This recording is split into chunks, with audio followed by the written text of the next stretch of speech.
at first I was trying to like, I don't know if hide it was is the right way to say it, but I mean I was a country artist when I first moved to Nashville and got kind of burnt out by just getting disappointed by a lot of people and kind of said, hey, let's make a band, and so we formed Her Leather Jacket, and everyone's like, oh, it still sounds country, whatever. And I'm like, man, if I wanted it to sound country, I would have just stayed doing country.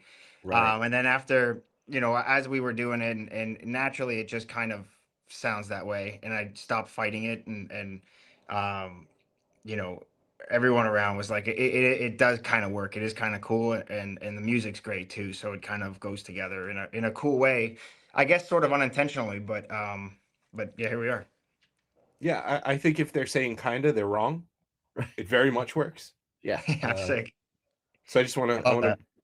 make the Yeah, I agree. put that on the record. I like that. I can imagine being in Nashville and hearing that. It might make you kind of second guess it and be like, oh god damn it. But once you get outside of that, Hmm. we're in New York and we check it out and we hear it and we're like, oh man, I'm hearing elements of different things. Yeah. And when you hear elements of different things, we've had so many conversations on this show with bands about um how boring it can be to have an entire record sound like the same song or have an Mm. entire show sound like the same band, Yeah. or blending genres and mixing those things and those little flavors of personality that are different are what makes a band special and stand out, Yeah, I well, think.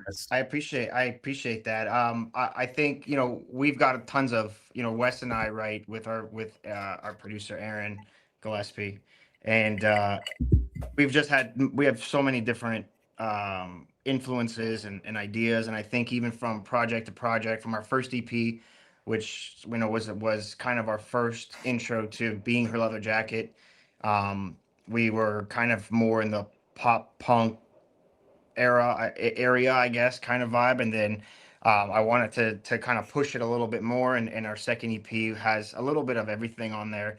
And we released Madness in My Mind as a single, just to have like, hey, we wrote this, we love it. It's close to the end of the year. Let's just put it out. Let's make a cool music video for it. It'll be fun.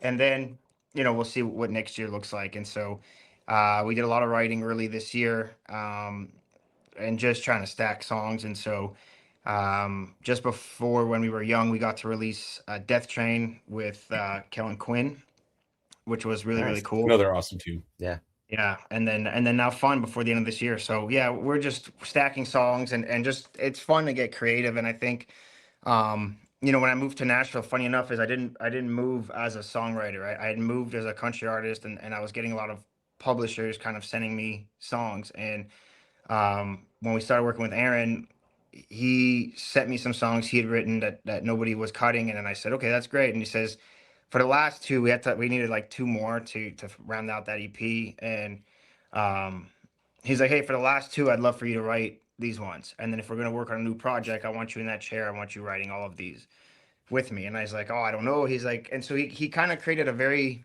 open, like an open space for both Wes and I. We're both not songwriters,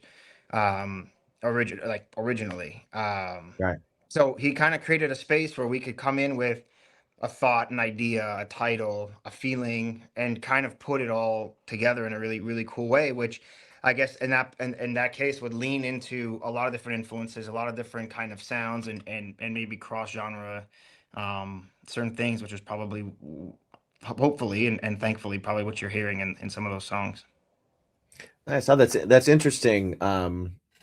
Going there as an artist without the writing background and then like kind of making that switch then. Uh I haven't heard that story as much. I've heard like the story of I went as a songwriter with my own songs and then ended up doing other people's material Right.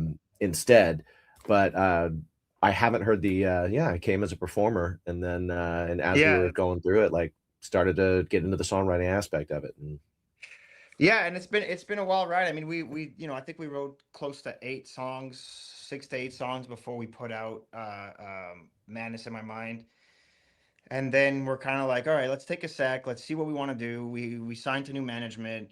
Let's see what everybody's feeling, and then and kind of took the year to just write and get crazy, get creative, um, and then see what we wanna put out moving forward. And I think it was a collective decision to put out Death Train just before when we were young, and thankfully Aaron was able to get Kellin. He said, let's see if he will like it, let's see if he wants to be on it, and then he put us in a group text, and Kellin loved it and sent us a bunch of great vocals, and we kind of tried to use as many of them as we can to make them fit. So it's just been cool. It's cool to work with guys like that and guys who dig the music, and it kind of gives us a boost of confidence too, just being like, hey, these quote unquote legends are vibing with what we're doing. So it makes it that much more exciting to keep writing.